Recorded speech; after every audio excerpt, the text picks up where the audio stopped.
All right, good evening. Nobody's paying attention. Good evening. I'm sad to say that this is the last class in this series. It's been a terrific series. So thank you all for attending and participating throughout the entire series. I want to give a big thanks to all of our instructors and a huge thanks to Sean Duffy for coordinating this series from behind the scenes. Like I said, I'm pretty sad because this has been a really interesting and timely series, unfortunately. But we do have our next People's University coming up, Fairy Tales for Grown-Ups. There are brochures on all the tables with the schedule of classes there. Most of us consider fairy tales to be children's stories, fairly innocent and without much evil or harm, much real evil or harm. What's lesser known is that most fairy tales were originally written for adults and were much more grim and gruesome than those of our childhood. So we'll be taking a deep dive into fairy tale origins and their evolution in this 6-week course. They will be held again Thursday nights at 7 p.m. from February 17th through March 20th. Each program will feature hot chocolate, campfire, and more special surprises and special effects with an expert speaking on each genre and a local storyteller relaying one of the tales. Again, I gave this warning last week, but I'll give it again, probably every week that I announce it, that this is not for children. It very clearly says in the title, this is Fairy Tales for Adults. So that starts February 17th at 7 p.m. right here in the library auditorium. We'll also be broadcasting online. And next week at Lunch with Books, Tuesday, January 25th at noon, we'll be having a program, If These Walls Could Talk, revisiting the McClure Hotel. This talk will highlight the McClure Hotel's history, along with biographies of some of the famous people who had some connection to it, either staying there or working in it, including John McClure Sr., Ellsworth Statler, General William Rosecrans, actress Sarah Bernhardt, and Henrietta Crossman, Wild West showman Buffalo Bill Cody, the notorious Senator Joseph McCarthy, and Presidents Theodore Roosevelt, Harry Truman, and JFK. Tonight's instructor, Dr. Korcaighe Hale, is an associate professor of history at the Zanesville campus of Ohio University. She began her career examining the nature of Irish neutrality policy during World War II and after, as well as European diplomacy in the immediate World War II era. Post-World War II era, sorry. More recently, her research has expanded to include modern popular culture studies. She's currently working on a monograph examining the use of historical methods in science fiction. Dr. Hale earned a BA in journalism and history from the University of Montana, a master's in science from the international history from the London School of Economics, and her PhD in history from Ohio University. Please welcome once again, Dr. Hale.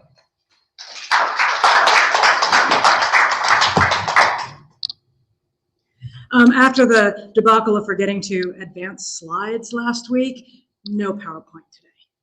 I tried and I was like, nah, it's not gonna work too well. It's really great to be back. I assume you guys got as much snow as we did on Monday. That was an impressive amount of snow, I gotta say. And then the drive here was lovely. There's just a little bit of snow, blowing about on the drive. Excuse me. I spent most of today keeping one eye on Google News because I kind of have an idea of what we're going to talk about tonight. And I was thinking, oh my God, what if they invade? I mean, I don't think it's going to dynamically change what we're going to talk about, but it was like, it might change a little if they actually cross the border. But as of 30 minutes ago, we're still at the eyeball to eyeball stage of negotiation and discussion. So far, we're probably okay. I say this knowing perfectly well, it's overnight there. So unless they're planning like a midnight invasion, we're probably okay for a bit. You guys might recall that last week, I made a big thing out of, we're out of the realm of history and we're talking about memory and this is gonna be really tricky. Okay, that's doubly so this week. I mean, it's like the history hat is going away this week and I got to kind of dust off that really ancient journalism degree because increasingly what we're talking about is current events. And I do not pretend to be an expert on current events, so I'm going to be kind of counting on you guys to bring in your information and opinions to the stage here tonight as well, because this is not history anymore.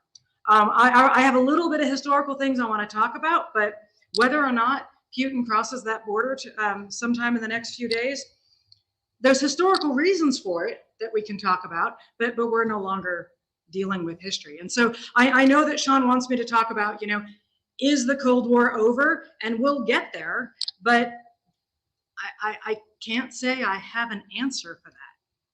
It'd be pretty arrogant of me to proclaim some sort of answer. I've got some ideas and I've got some, discussion points we can talk about.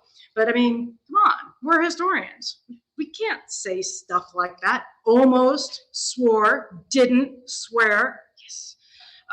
We can't make conclusions like that yet. We can only ponder so far. All right, so when we left last week, you guys might remember, it was a warm and fuzzy time, wasn't it? It was nice. It was the Velvet Revolutions, more or less peaceful. We're just not going to think about Romania. And the less said about Bulgaria not really having a revolution, that we're not going to talk about that. We're going to talk about Czechoslovakia. Oh, isn't that nice? Peaceful, more or less. Russia was reforming. The Cold War is ending kind of quietly. Everybody's talking. We all lived through it. Didn't it feel kind of like wonderful and unbelievable? I kept waiting for the other shoe to drop. It was like, this is great. Cold War is ending with a whimper. What? How is this actually happening? That was then.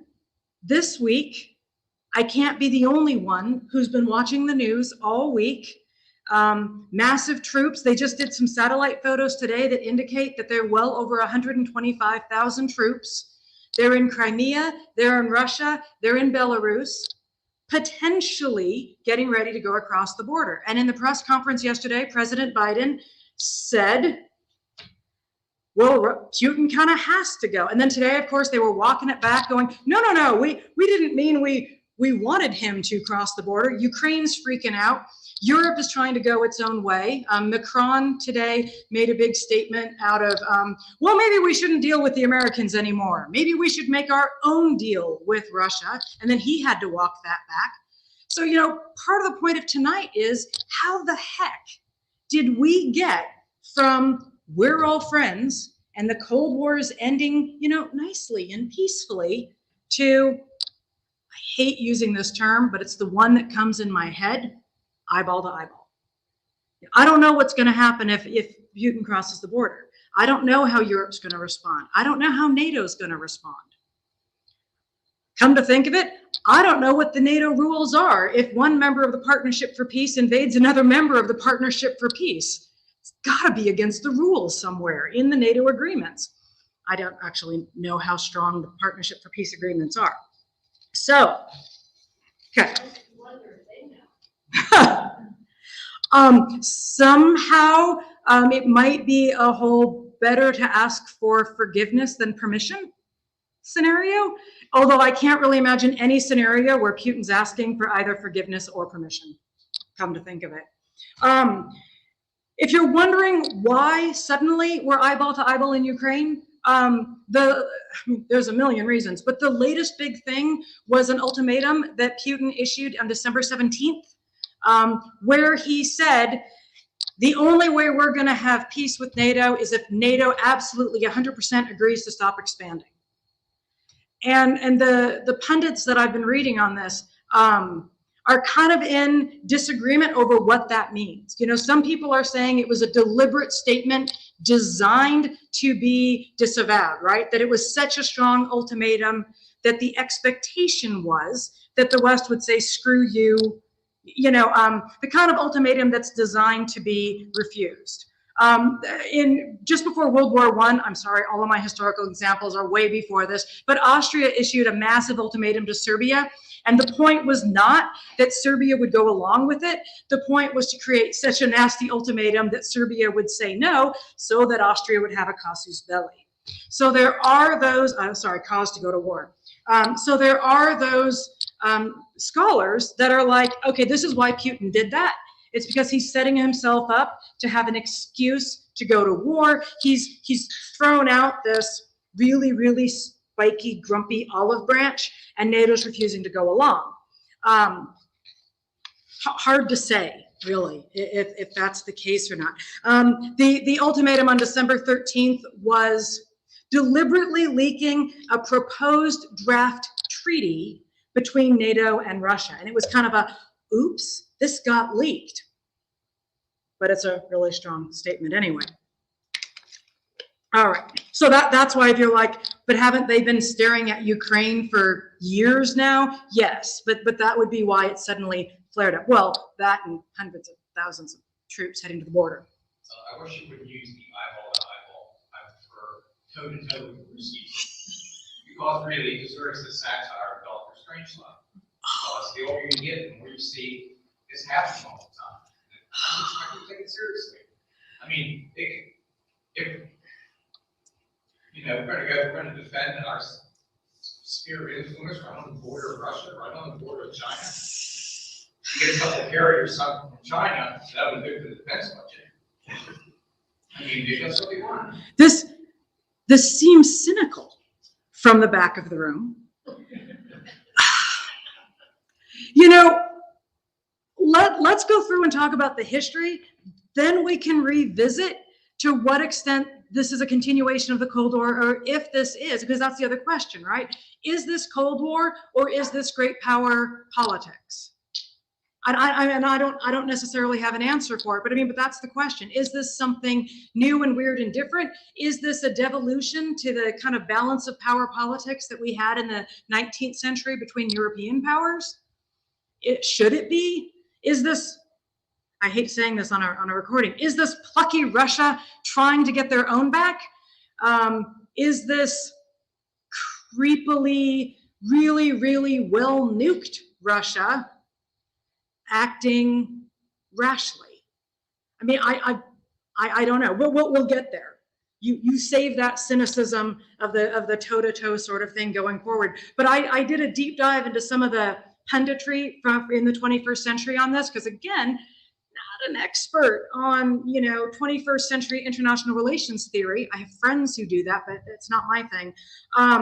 And there was one argument that was, as long as Russia and China don't buddy up, it's okay. But the day that Russia and China decide that their interests align once again, we're screwed. And I was like, well, that's also kind of a cynical view on some level. And I'm not certain if we've got a Cold War with Russia and a Cold War with China. I don't know. Cold War with two other major powers? That doesn't seem sensible, although we're way richer and more powerful and militarily prepared. I hope you guys weren't thinking that I was going to come in with some great, proclamation statement of things. If I had an answer, I would be doing something different than being an associate professor of history at a branch campus of Ohio University. Man, I'd be running the world. That would be amazing if I had all the answers, or I'd go insane. I think if you had all the answers, I don't know that sanity is a path for that. All right, so wait. I heard snarkiness. I was wondering to myself, I don't know that insanity is far away. I would like to think sanity is a good first step.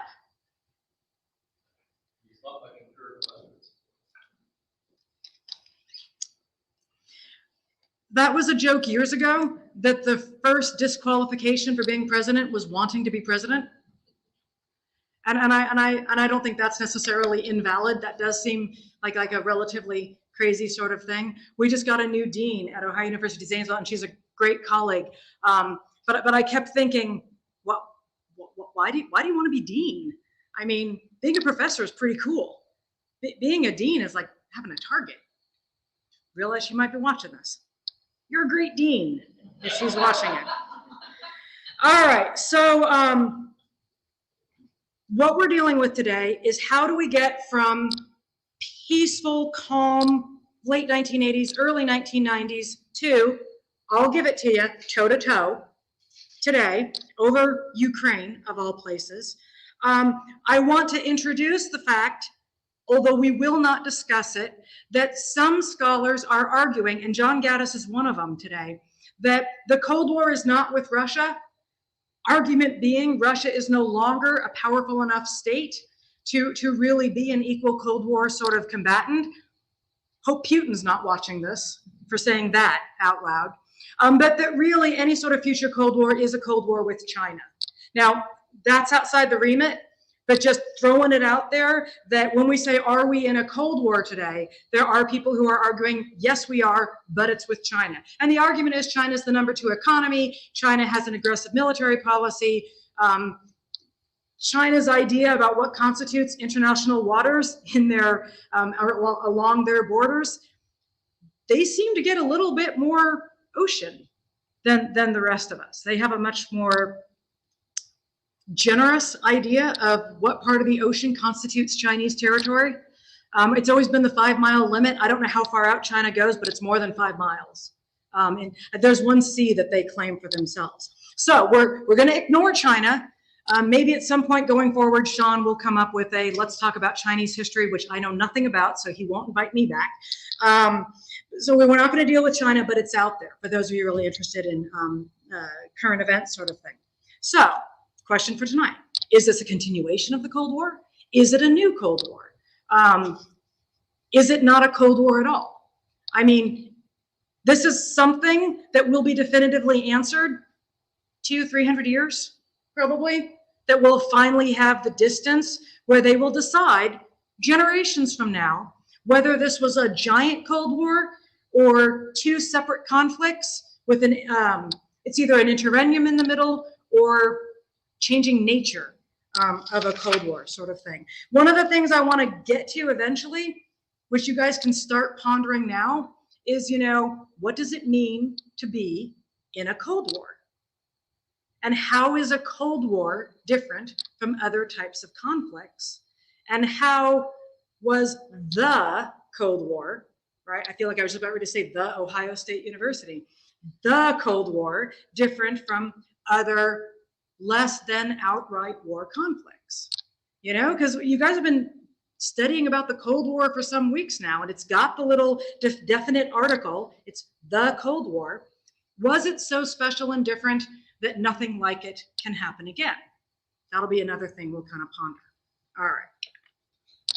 I know I'm talking really fast. I just drank a cup of coffee. That was probably a tactical error on my part.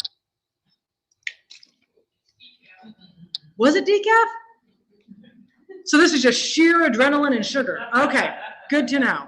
All right, so when we left last week, when I was desperately trying to find a stopping point, the Eastern European nations were simmering towards revolution, and what we've got in 1989 is that series of velvet revolutions. You know, it was Poland. We were talking about Poland last week. And the revolutions are going to play out differently in each of the Eastern European states. Most of them are not terribly bloody. Romania is the giant exception to that, since the Ceausescus were given a summary trial and taken out back and shot on Christmas, of all things. And of course, when we talk about, what's the word? Reforming governments and revolutions, how much each government reformed and how much there was a revolution is going to be different in each place. You know, revolution and reform isn't going to mean the same thing in Czechoslovakia that it means in Bulgaria, that it means in Romania.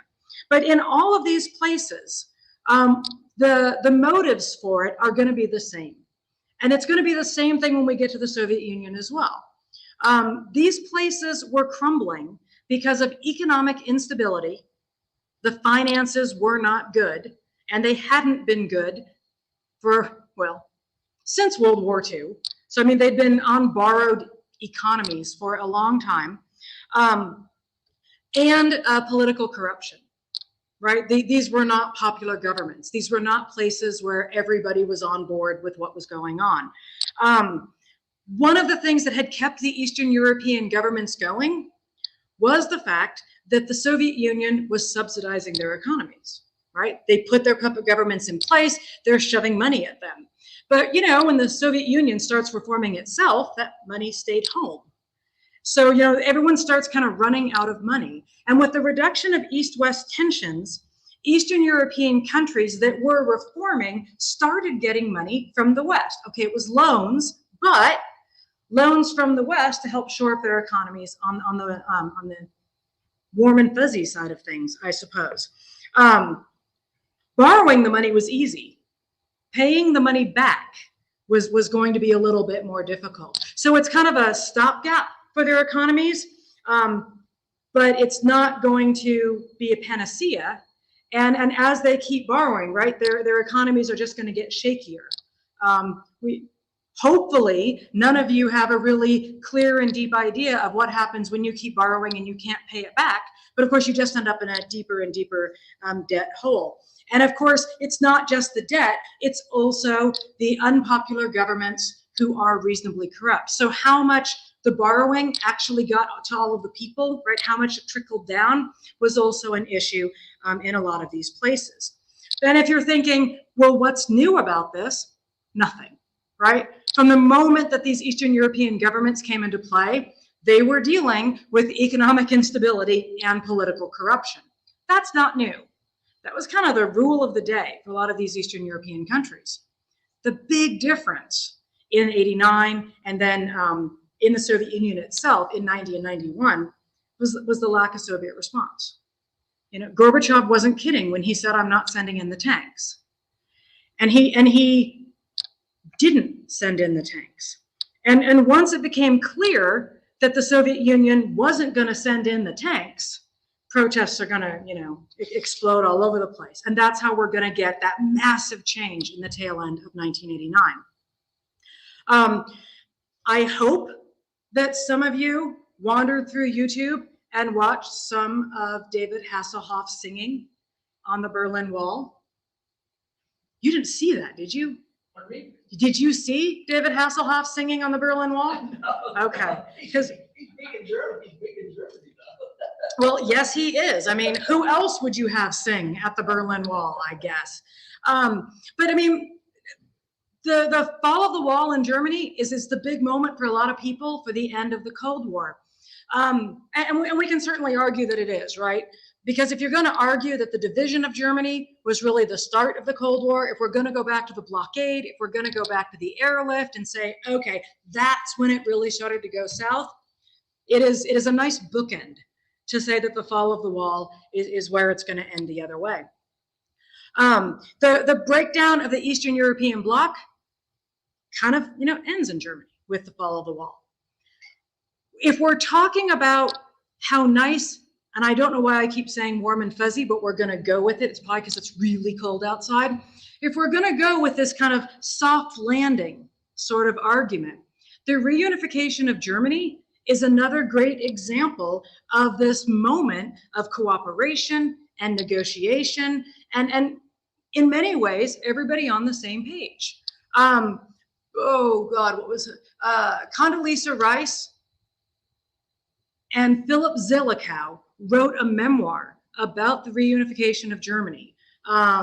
Germany reunified and Europe transformed. And it's kind of a fascinating day-by-day account of their negotiations. Don't worry, I read it 20 years ago, so I'm not going to give you chapter and verse over it, but I remember it being a very good book. It's going to happen much faster than anybody really expected. Over the course of 1990, the Chancellor of Germany is going to leap upon the idea that they can bring Germany back together. Not everybody's on board, of course. Margaret Thatcher had some pithy things to say about her memories of what a unified Germany was like and how she might not be so fond of seeing it again. And it was funny, perhaps a little politically inappropriate at the time. There were, am I the only one who remembers the jokes from back then? Come on, Germany was unified in 1871. If you're going to be picky about it, World War I, World War II, Germany broke apart. Do you want Germany back together? Look what happened the last time, right? That was Margaret Thatcher's argument anyway.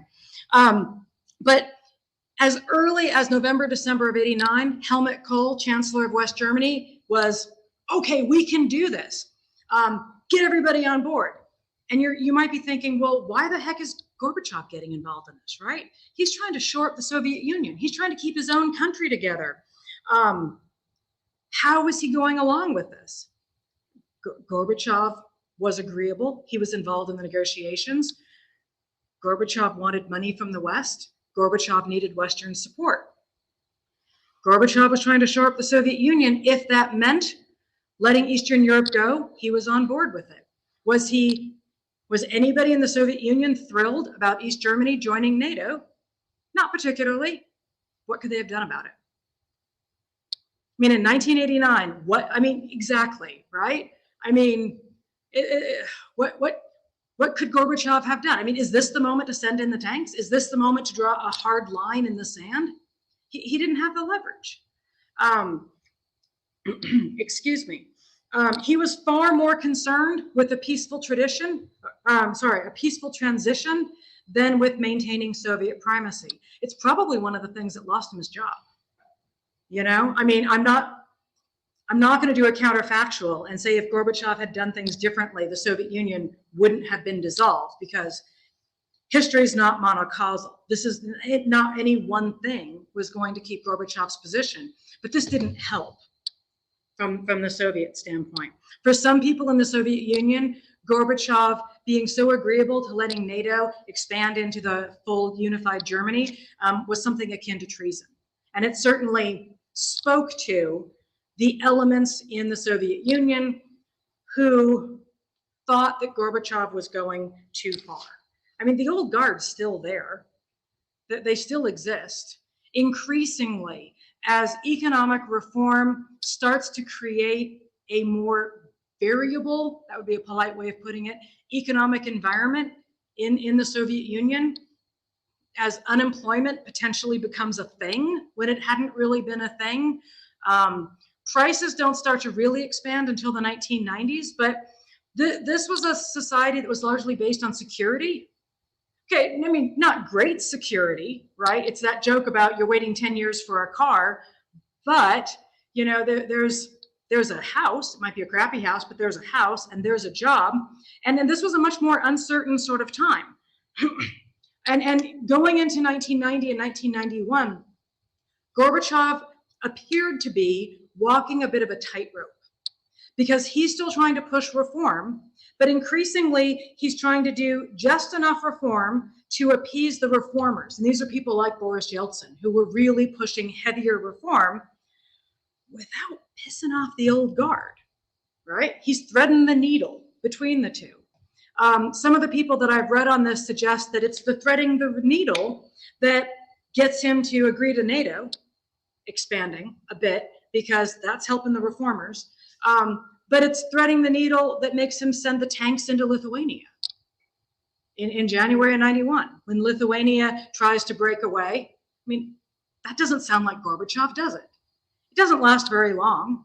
He doesn't keep the tanks there. He walks it back. February 91, Lithuania breaks away, and the Soviet Union starts to fall apart from that moment. And again, when we think about could Gorbachev had acted differently, I don't know. I don't know if there was any way for the Soviet Union to stay together.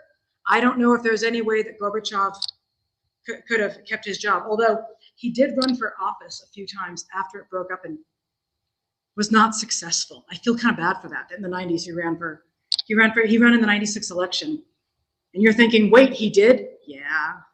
But he didn't have a lot of popular support, and I don't think anybody voted for him, and he didn't make it past the first round of elections. Poor guy. Not that it was a fair election, but never mind. All right, so at the end of the day, Gorbachev threading the needle, not willing to go wholesale into breaking up the Soviet Union, not willing to go wholesale into using force to maintain the Soviet Union. And increasingly, he doesn't become the main agent, right, for doing things. He doesn't become the main actor. He becomes the guy who's acted upon. And what's the key moment for Gorbachev in 91? Anyone? The coup. The August 1991 coup. And really for two reasons, right? One reason is that he's off on holiday and those hardliners come in. And if you're wandering around YouTube, you can see clips, and that CNN series has it too, of the leaders of the coup kind of giving a speech. And I don't know if it's Legacies or somebody else, but he's giving a speech where they're proclaiming the coup, and his hands are shaking so badly because it's not going well for them, right? They've proclaimed a coup.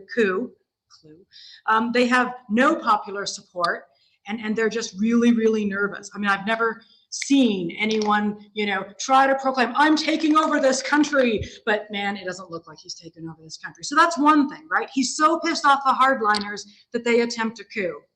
And I was pretty nervous wanting to know who had the nuclear codes in August of 91. And Gorbachev was so worried, he actually created a video, right? Because he was out of the loop.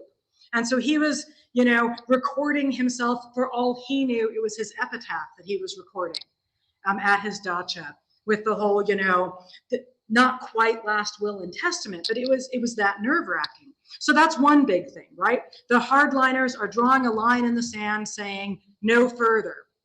But of course, that's not the way it went, right? The coup wasn't successful.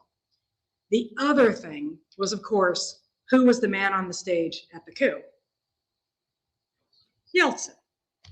It wasn't Gorbachev who stopped the coup. It was Yeltsin and his buddies on the tanks in the streets of Russia, Moscow. He becomes the main actor. Again, if you look at some of the video from this time, they have a big meeting at the Supreme Soviet, at the Politburo, and Gorbachev's giving a speech where he's supposed to say something, and Yeltsin comes over and interrupts him, and it's like, you're supposed to be talking about this, and just very, who do you think you are, Gorbachev? I saved your job. And it's really startling because, Gorbachev is the leader of the Soviet Union. It's the biggest job they've got. And there's Yeltsin, a member of the Politburo, getting all up in his grill. From that moment on, it was, only a matter of time.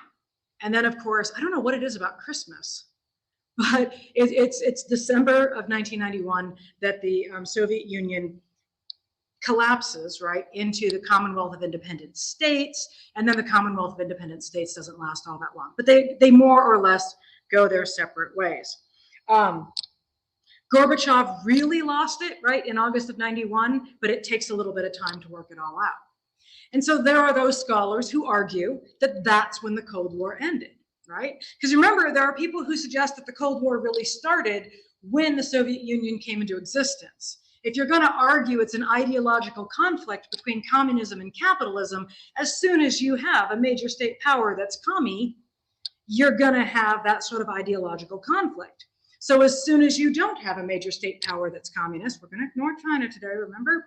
Then, you don't have the Cold War anymore. So we could argue, if we're going to we're looking at the warm and fuzzy thing, right?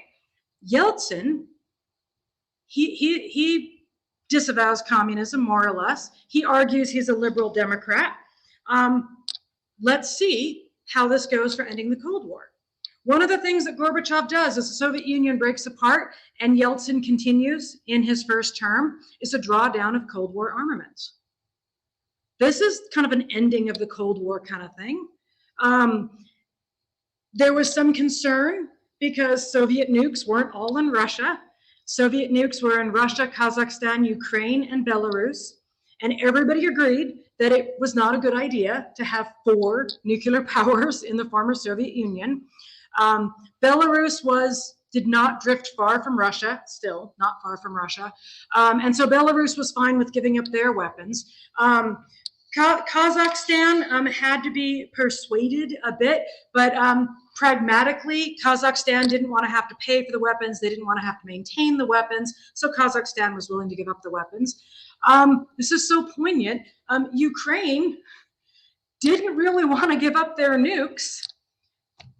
I think we see why now, a little bit, why Ukraine wanted to hold on to those nukes a bit. But Ukraine was persuaded by U.S. military assistance. to give up their nukes. It's like, don't worry, we'll help you guys out. You give up the nukes so that Russia has nukes. But this was a cooperative international agreement that there were too many nukes in the world and that they should be more carefully controlled. There were some people at the time, Brzezinski at the time was like, you know, letting Ukraine keep their nukes might be a good Russian deterrent. But in 91, Russia was Yeltsin and Russia was our buddy, 91, 92. So, you know, nobody could foresee this week. So we can't slam them when in retrospect, if we could go back in time, somebody might go, you know, maybe Brzezinski was right. Maybe we should let them keep their nukes because we don't know what the last 20 years of history would have been. Excuse me. It wasn't that hard to get Ukraine to give them up. U.S. military assistance, which Ukraine really wanted, was dependent upon Ukraine giving up their nukes. Now, this is like the super trivia bonus question. What's the other reason why Ukraine, of all the places in the Soviet Union, might not be as fond of nuclear weapons as anywhere else? Chernobyl.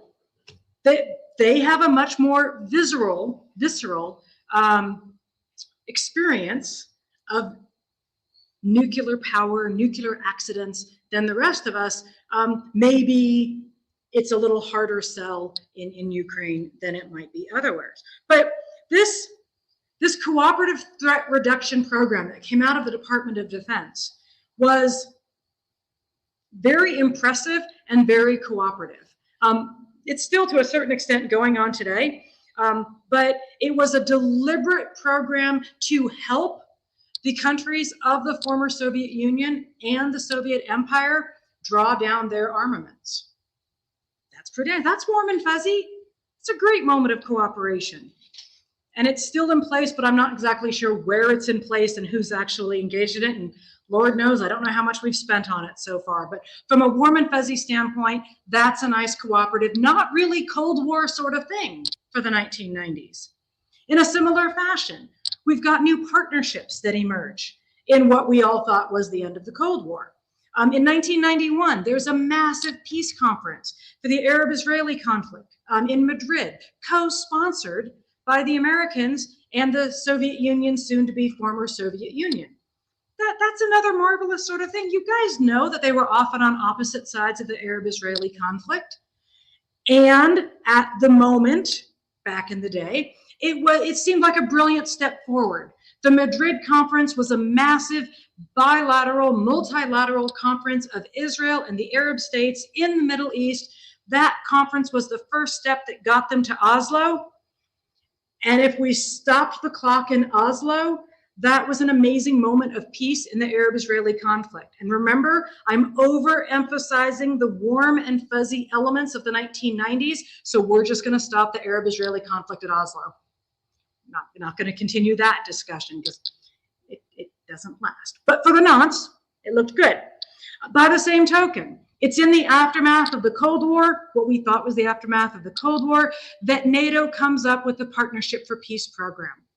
And we talked about it a little bit earlier. Partnership for Peace was extending some of the NATO goodies to anyone who wanted to join. They weren't NATO members. They were kind of associated states with NATO. It wasn't extending Article 5 protections. Article 5 is the part of NATO where we're going to go to war for you. But it was cooperation, sharing armaments, sharing ideas, getting in on the strategy. Even Ireland is a member of the Partnership for Peace program. And I bring that up because Ireland keeps proclaiming that they're neutral. Partnership for Peace and neutrality is a really big contentious issue in Ireland these days. But everybody joined in. For the people who really wanted to join NATO, Partnership for Peace was like the training wheel set. It was like the first step to joining NATO. But this was inclusive. This was everybody who wants to join. How do we know this? Russia's a member of the Partnership for Peace. This is anybody who wants to join, pretty much. I had thought about bringing a map trying to show NATO expansion and the Partnership for Peace, but once you get to the Partnership for Peace, everybody's a member. And when you do NATO expansion, it doesn't look like Russia's getting surrounded by NATO because Russia's so darn big. I mean, it's a perception thing. You know, Putin's going to argue they feel like they're getting surrounded by NATO, but it's a really big country. So like the nice little map that was showing NATO expansion didn't really have the visual impact that I was hoping for. But the Partnership for Peace agreement, if you're going to argue this is not a continuation of the Cold War, Partnership for Peace is a big moment for that. Because suddenly everybody in Europe is involved with NATO security in some way. Okay, hold on. Okay. I mean, keep thinking about the Partnership for Peace. I mean, even at the high point of détente, I can't quite imagine a moment of open security cooperation between NATO, Eastern European countries, and Russia. That really seems like a halcyon moment in the 1990s. The best example I've got for just how warm and fuzzy some people saw the 1990s was the development of a political science theory called democratic peace theory. Thomas Friedman took it in a really interesting way by calling an aspect of it the McDonald's peace theory. It's the argument that no two countries with a McDonald's would go to war with one another. And it's not because there's anything inherently peaceful about Big Macs. It's because the McDonald's Corporation did not tend to invest in a country until it had achieved a certain amount of economic development and a strong enough middle class to afford eating Big Macs. So, I mean, it's not the Big Mac itself, although I always go to The Economist magazine has a Big Mac index where they compare how much a Big Mac costs in different countries as a fun way of looking at currency comparisons. It's kind of a similar sort of let's make this fluffy. So the Big Mac or the McDonald's aspect of it is just one way of illustrating democratic peace theory. It's the argument that democracies don't go to war against one another. And in the mid-1990s, it was the hot theory of the day. I have several books that I bought back in the day because I was inherently cynical about it. Because it's like, wow, that seems optimistic. And I keep like introducing it to my students. You know, okay, what do you guys think about the idea that democracies don't go to war against one another? And of course, the corollary to this is, so the goal is to make as many free market democracies as we can, wait for it, and then there will be no war. I mean, doesn't that sound fantastic? You look so skeptical. You're just like my students, right? It's like, but how, right?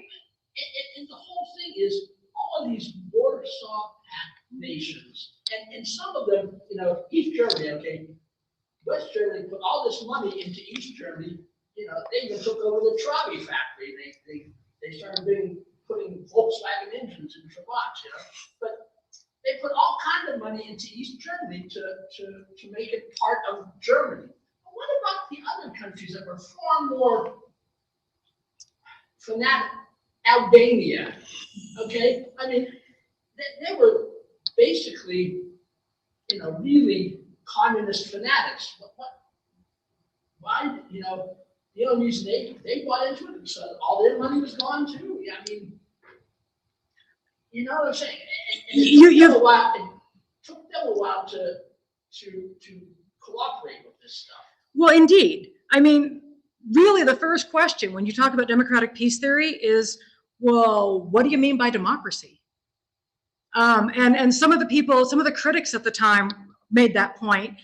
And let's just say that there a couple of the proponents trying to do a deep dive into history had to create a really narrow definition. Because I mean, if you're going to argue democracies don't go to war against one another, bearing in mind I am not an American historian, what do you do about the War of 1812? That's two democracies, more or less, going to war against one another. Even before World War I, the communists, Lenin had a book, Imperialism, I Support Capitalism. The imperialists would search for markets overseas, and they would be conflict over these markets. That's the other. Standard argument of How will they forget that 1980? Well, I mean, but that's a different argument, right? It's what does it mean to be a democracy, and what do we mean by war, right? When my students approach this, the first thing they do is like, well, are all democracies the same? And the democratic peace theorists were like, well, we look at, you got to compare apples to apples. So the illiberal democracies aren't quite the same, and the oligarchic democracies aren't quite the same to make it work. And then my students, because they're really cynical for all that they're like 18 years old, their argument is also, well, maybe what people go to war over will change, right? Because the argument is that an interdependent global economy will make war non-profitable for everybody. And then it's like, but maybe we'll fight over resources. The most international trade in the world was right before World War I. I know. I think we got up to that level now, but I'd like to think, there's that argument. I'd like to think we're a stronger interdependent international economy. I'm at heart an optimist. So I don't think we're going to descend into the kind of war we had in World War I. But I'm enough of a cynic to understand why democratic peace theory isn't really a thing anymore. But it was the point to bring it up tonight is halcyon days. The international relations theorists are arguing there could be no war. The Cold War is over. People are becoming democracies. We got this, man. If you're feeling more cynical, in 1993, Samuel Huntington wrote a book called The Clash of Civilizations, wherein he suggested that there was going to be a big conflict, and it was going to be civilizational conflict, maybe with China, maybe with Islam. And the democratic peace theorists are like, no, dude, that sort of war is just not going to happen anymore. He did kind of, I don't know how much he thought this was a victory when 9/11 hit, but he turned out to be right. The big book for not quite democratic peace theory, but Francis Fukuyama wrote a book, The End of History and the Last Man, where he was arguing it wasn't quite full democratic peace theory, but he was certainly leaning towards the we're all going to be friends now. And at the time when Fukuyama's book came out, everyone was like, that sounds amazing. Huntington, you're out, man. You can't be right. That's a very disturbing and depressing sort of view. We like the peace theory idea. Huntington turned out to be a little bit more right. It was a similar argument with the McDonald's theory. No, McDonald's aren't going to go to war against one another because of the economic argument. Yugoslavia broke apart based on nationalism.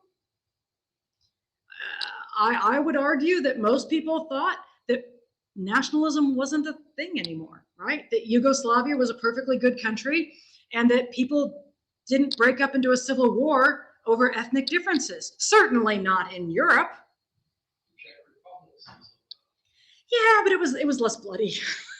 And I mean, yes, which is why I also say former Czechoslovakia, because that's easier than its component bits. But yeah, they broke up over ethnicity.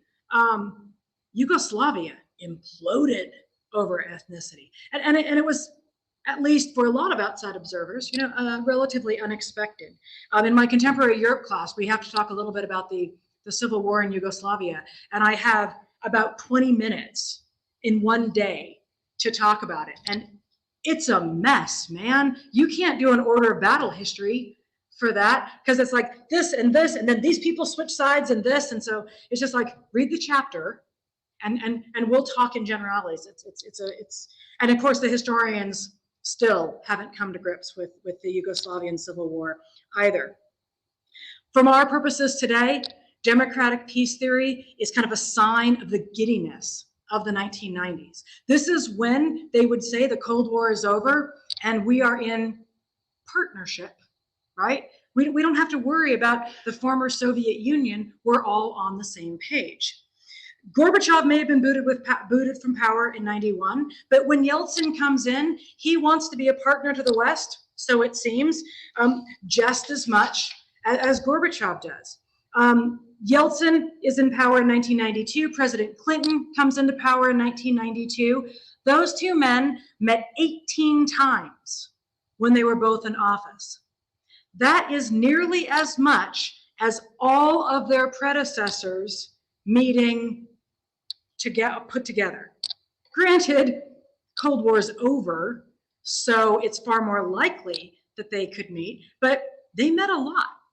I'm not going to say that a lot got decided at all of their meetings, but this was a moment that it looked like there was a great deal of cooperation. And again, I keep like directing you guys to YouTube, but if you didn't see it at the time, of all of their meetings, there is a clip from a speech that Yeltsin was giving at Hyde Park, New York. So it was Roosevelt's place after one of their talks. And it is one of the most entertaining bits of world leader speech I have ever seen. I happened to be watching it live when it was on. Yeltsin was not sober, and President Clinton got the giggles. And it's one of those kind of unbelievable moments because you're watching it, and Yeltsin's kind of swaying a bit, and he's proclaiming things, and when it gets translated, Clinton just started laughing, could not stop. He was doubled over laughing. It's a sign of the buddy nature. It's probably a sign of some of the problems we had with Yeltsin. But I mean, this was a great moment of cooperation. This was the leader of the former Soviet Union hanging out, drinking with the President of the United States. Okay, let's go back in history. Nixon and Brezhnev. Can you imagine Nixon and Brezhnev hanging out and getting drunk? If we're gonna do the warm and fuzzy, this is it. This is the two of them getting the giggles after a meeting in Hyde Park. At that moment, you can argue international cooperation, building of relationships, drawdown of Cold War armaments. Could be argued that this post-Cold War amity was the future. This was it. And I am deliberately overstating it. I can see all you guys going, woo, but what about? And now we'll go to the but what abouts. I mean, if we're going to argue the Cold War is over, that's the moment. Yeltsin drunkenly shouting at American reporters in 1995. But we're toe to toe. We're eyeball to eyeball. So obviously, stuff was going on that suggests that perhaps all of the tensions had not disappeared in the wake of the Cold War. My Cold War class does always start with, when does the Cold War begin?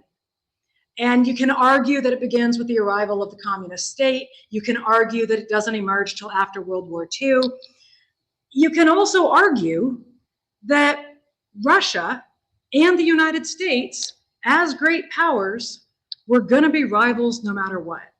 So when we're talking about the tensions, the ideology of the two nations probably isn't the only deciding factor for whether or not they're going to be at odds.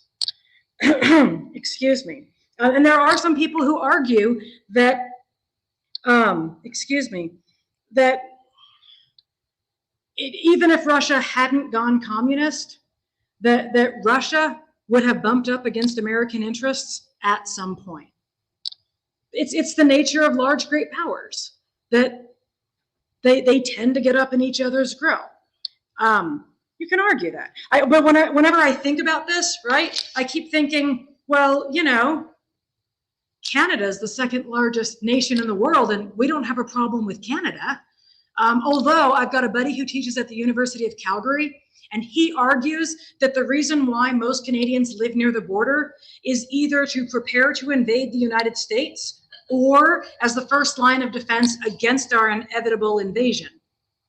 I think he's kidding. I think it's really more about the climate of Canada, probably. But it doesn't, we can argue against that, right? Maybe it's not great power rivals, but Russia's not Canada, right? That we've got some overlapping interests with Canada. interesting, I was just thinking about this. In the 1990s, we actually not really fought, but we had a series of tensions with Canada. I know that you in Ohio didn't really know about this, but we kind of fought an undeclared naval war with Canada. There was an issue, okay, it's a very West Coast thing, but bear with me. There was an issue where Canada makes American fishing vessels pay a fee to go through the inside passage to go up to Canada, through Canada waters to get to the fishing grounds in Alaska. Obviously, this is a big deal in Seattle. None of the fishing vessels could pay it, so they were like trying to run it without paying the fees, and Canada blockaded the passage so that the fishing vessels couldn't go through. Vice President Al Gore had to negotiate a deal. Essentially, the Americans paid the fees for the fishing vessels ahead of time, but there was a tense moment. Okay, granted, it's fishing vessels and the inside I don't think we were actually going to invade Canada for this, yeah. Invading Canada, and of course South Park, where we had Canada was the big enemy. Blame Canada.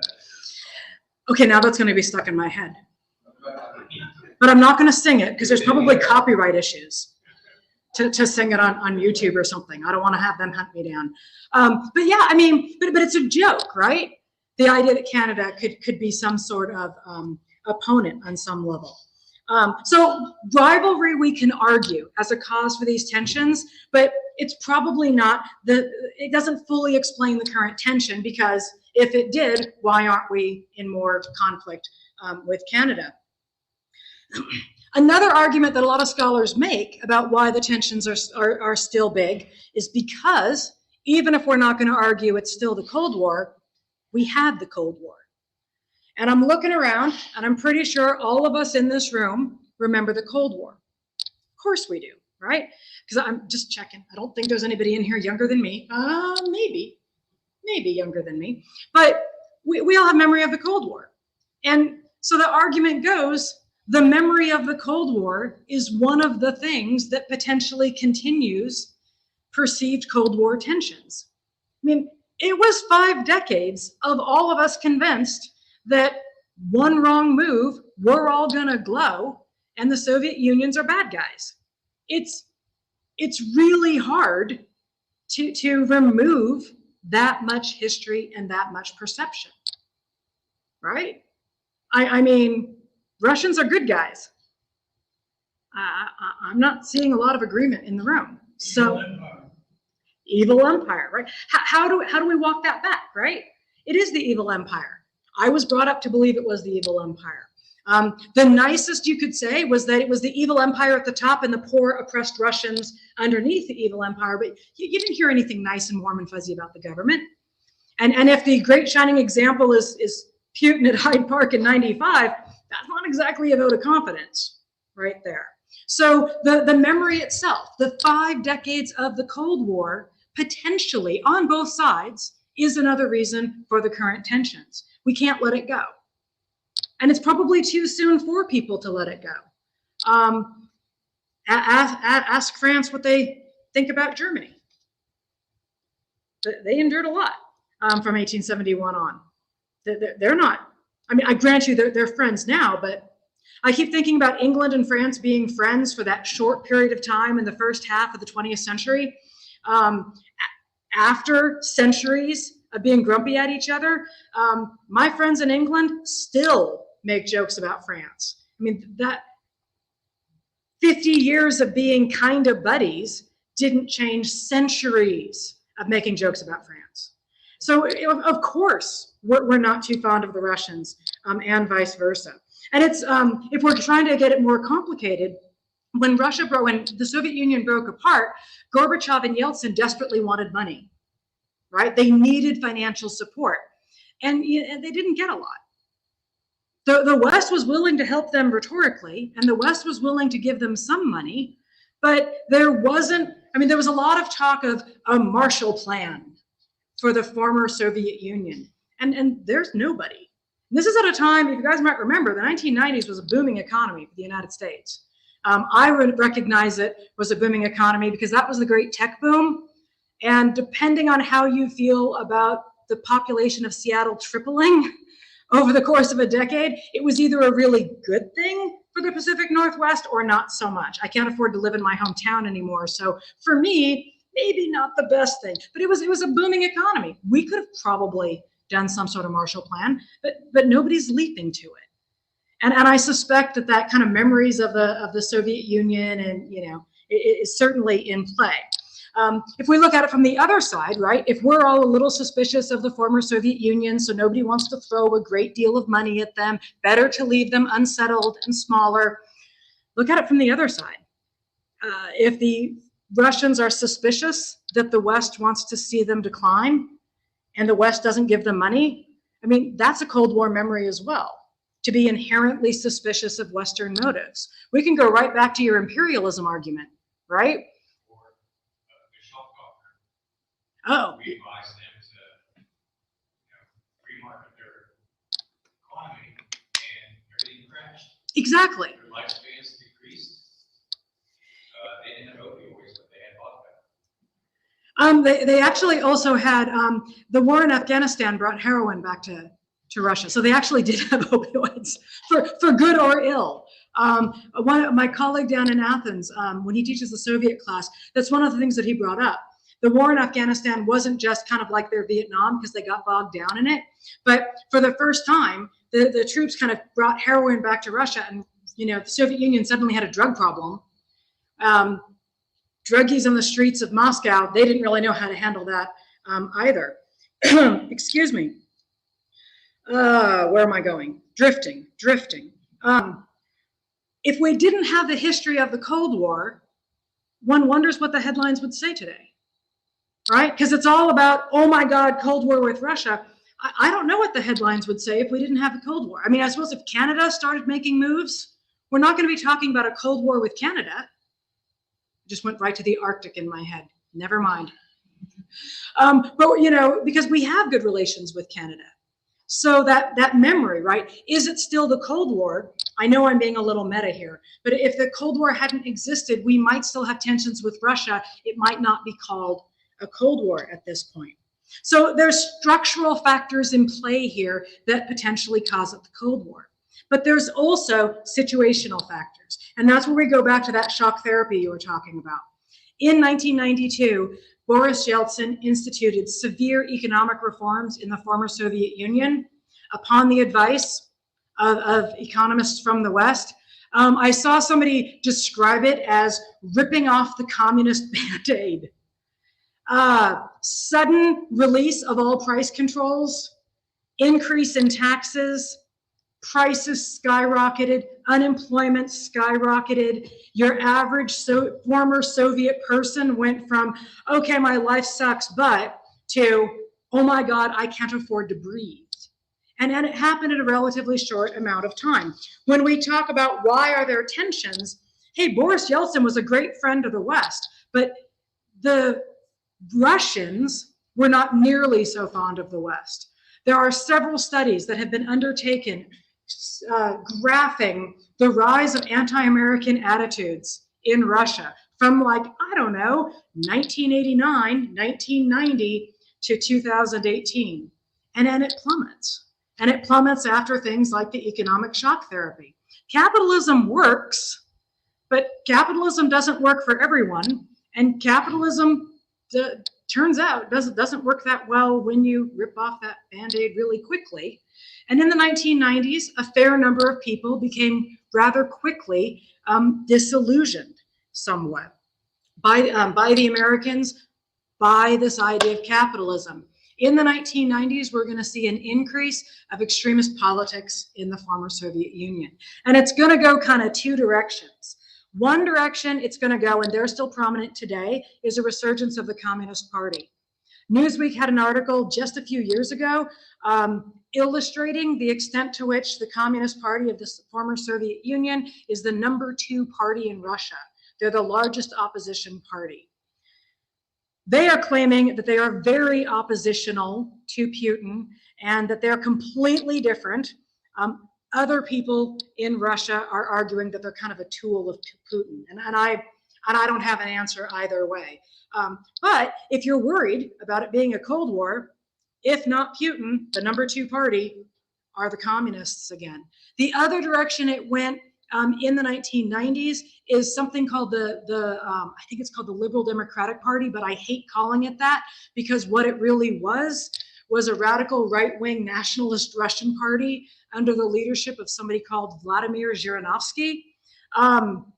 Fascist kind of comes to mind, extreme Russian nationalist, but that's what Putin's dealing with. And we know this from the 1930s. Uncertain economic and political environments tend to engender more extremist political views. And so I almost said Putin. So Yeltsin is kind of walking the tightrope between more conservative nationalist sort of groups and resurgence of the communists. And if we're going to argue, when does it start to go wrong, right? When do the tensions really kind of take over? The 90s are key from the Western standpoint, and the election of 96 is the dark moment. Because in the first round, Yeltsin didn't do so well. Zhirinovsky had votes, the communists had votes. It's a guy by the name of Zyuganov, doesn't matter, communist person. And Yeltsin had to make a choice. And his choice was to get bankrolled by the oligarchs, the guys with money who were profiting off the new system. I would say that the observers at the time have a mixed response to how clean and fair that election was.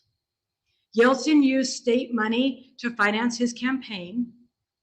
He appeared to do good things for everybody, like pensions went up and regulations went down to help out people who didn't want regulations, and he got reelected in 96. Still not beloved, still a lot of extremist governments, but not popular, but in power. And from 96 to 99, it appears that corruption continued in Russia. And in 99, he actually beats a couple of attempts to impeach him. That's how bad it gets for Yeltsin. They don't get the votes in the government, but people do introduce kind of articles of impeachment against him. And in December of 99, he resigns and appoints Vladimir Putin to replace him. And once Putin comes in, that's when we start to see kind of this revival of Russia strong, Russia powerful. From our perspective, right, if you're looking at it from the West, the arrival of Putin is where it starts to go south, right? Because Putin is arguing we need to make Russia strong again. Russia's a great power. We have been dissed by the West long enough. I'm trying to be as polite about it as possible, right? From their perspective, they were a great power who were treated poorly in the 1990s, treated like nothing. We have prestige. This is a message that really resonated in Russia, right? We're strong, we're powerful, we have a sphere of influence, we need to defend our sphere of influence. What was Putin's biggest issue from the West? What did he hate more than anything? Anyone? That was a bad question. Because if it was a good question, I would have heard a chorus of answers.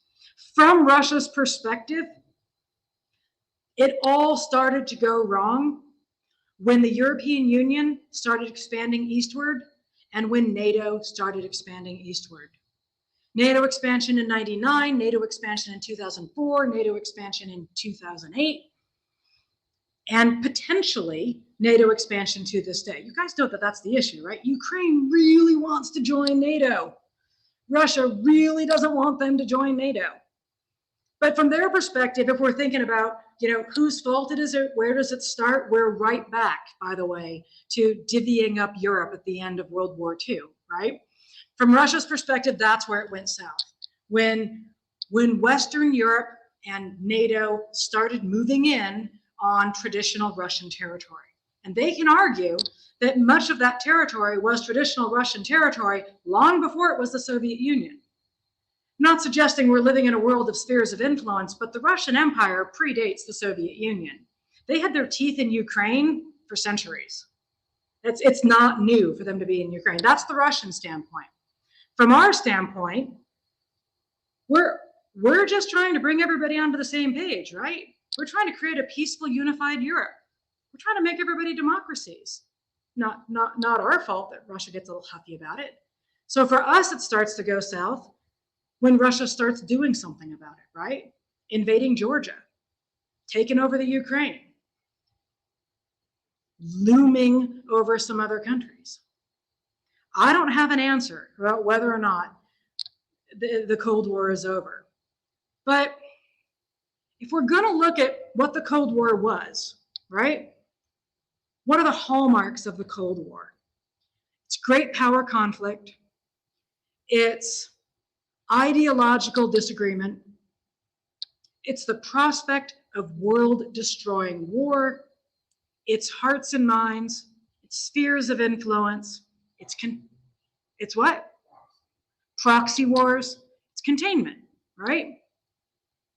Is this the same? You don't think so? We don't really have the ideological conflict anymore.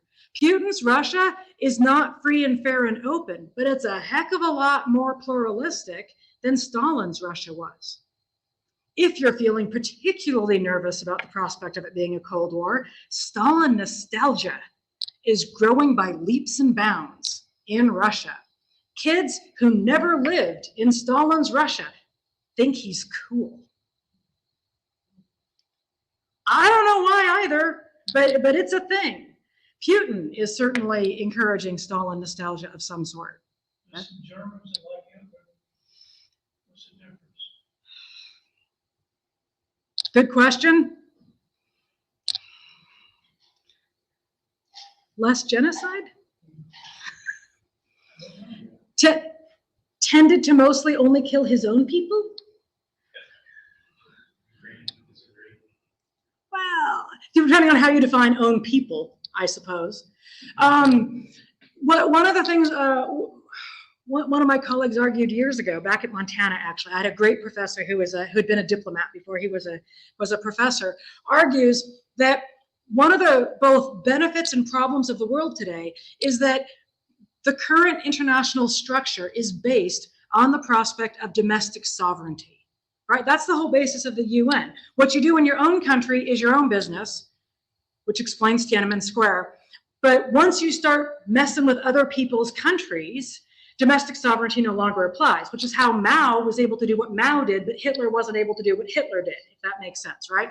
Hitler left his country and started messing with other people's countries, and domestic sovereignty then suddenly isn't really in play.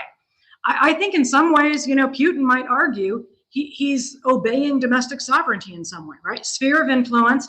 This is my territory, thus far, no further.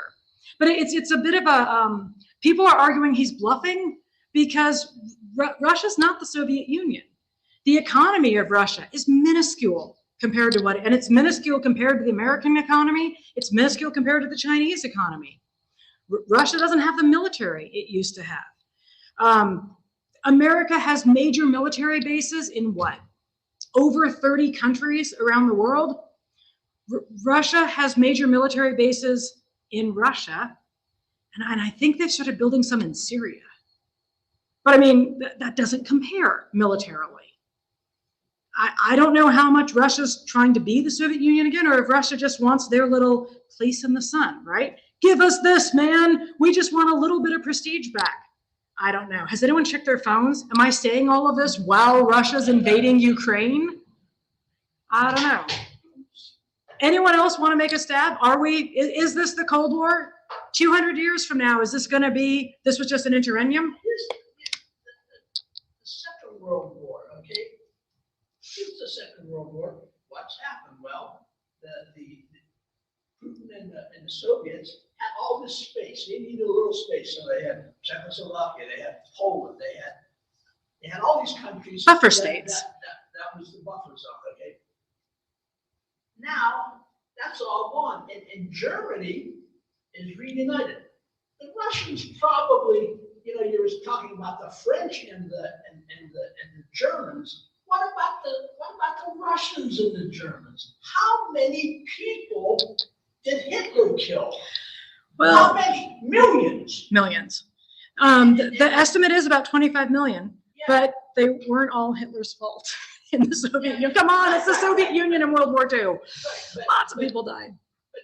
Yeah. That memory is, probably doesn't motivate, it motivates Putin, but it probably motivates a bunch of Russians.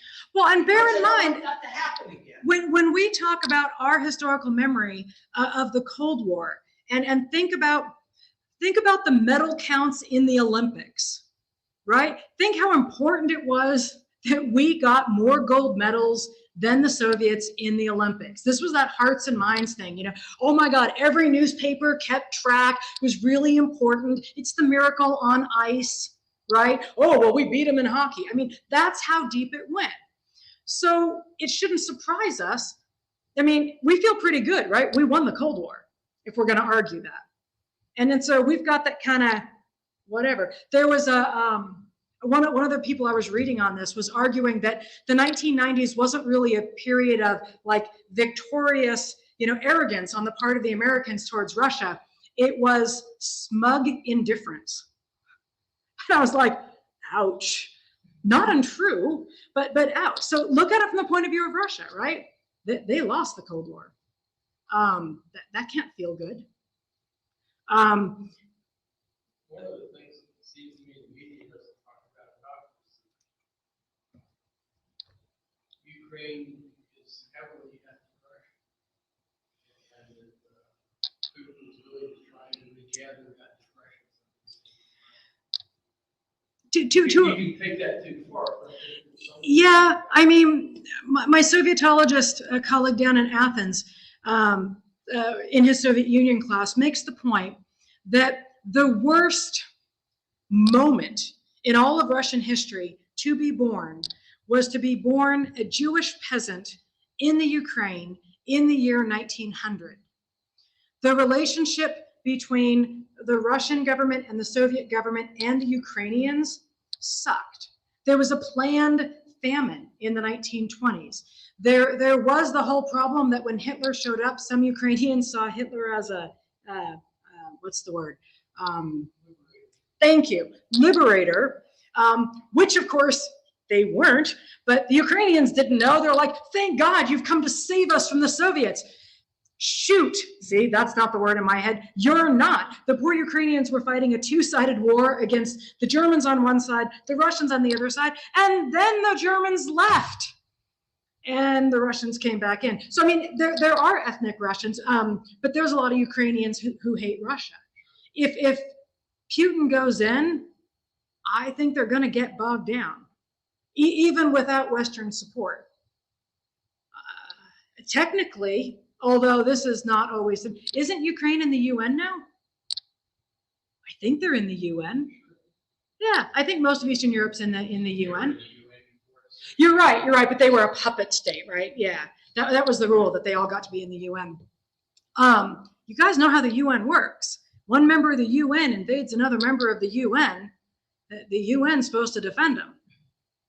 I mean, that was the first Gulf War. I grant you that is something that the UN does not always leap to do. I didn't see the UN jumping on defending, Panama or Grenada or Afghanistan for that matter when the Russians invaded. So it's not a given that all the members of the UN General Assembly are going to vote to go to war, but technically that's a domestic sovereignty issue, right? The Ukraine is a sovereign state, and if a member of the UN, so maybe the UN will do something. So why is Putin not invading Ukraine?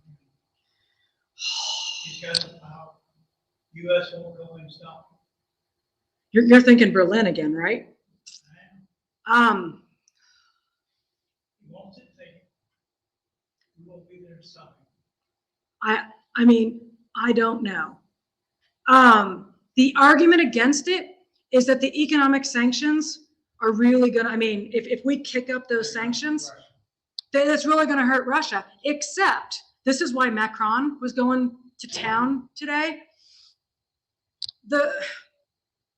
That kind of great Russia prestige nationalism that Putin's got going for him, in a weird way, it looks like the economic sanctions are actually rallying some Russians to his cause, right? Because they're in it together against the evils of the outsiders, sort of thing. So that's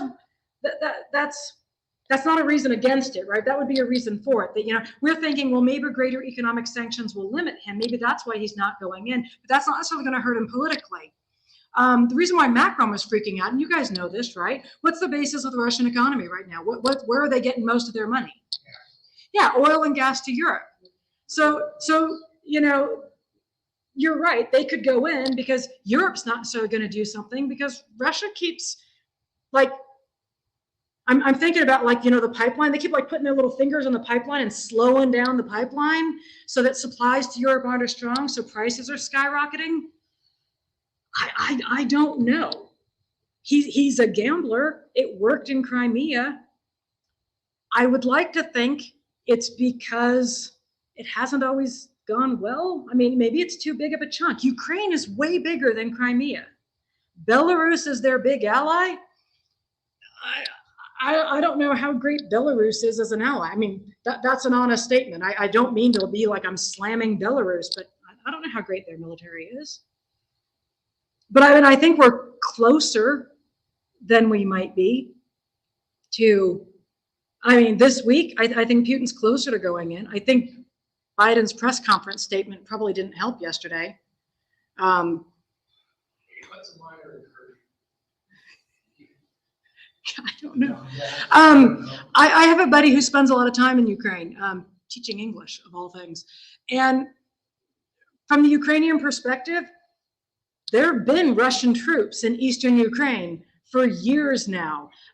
You could argue that was a minor incursion for some time, right? They've been helping out separatist movements in Ukraine, those ethnic Russians you were talking about.